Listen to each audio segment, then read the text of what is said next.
পুনর্বাসনের দাবিতে বালুরঘাট পৌরসভায় ডেপুটেশন দিল সিআইটিইউ অনুমোদিত দক্ষিণ দিনাজপুর হকার্স ইউনিয়ন। শুক্রবার দুপুরে বালুরঘাটের বিভিন্ন এলাকার হকারদের নিয়ে সিআইটিইউ নেতৃবৃন্দ জমায়েত হন বালুরঘাট হাই স্কুল মাঠে। সেখান থেকে মিছিল করে এসে বালুরঘাট পৌরসভার সামনে বিক্ষোভ দেখান তারা।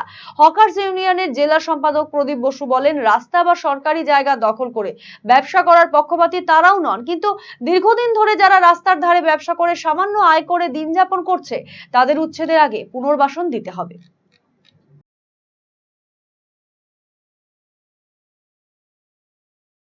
জন্য আমরা গোটা রাজ্য জুড়েই আমরা আন্দোলন করছি।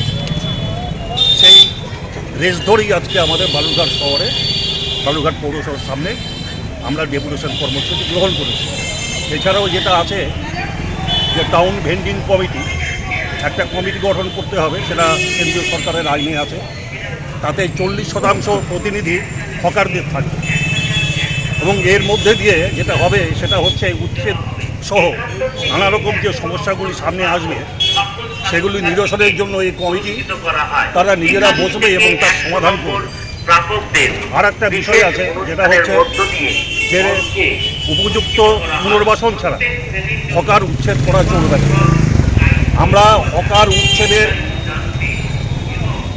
বিরোধী নয়, কিন্তু পুনর্বাসন আগে দিতে হবে, তাকে সময় দিতে হবে, তার ব্যবস্থা করতে হবে, দায়িত্ব নিতে হবে পৌরসভাকে কেন্দ্রীয় সরকারের আইন অনুযায়ী, এবং তারপরে হচ্ছে তাদেরকে সরাতে হবে।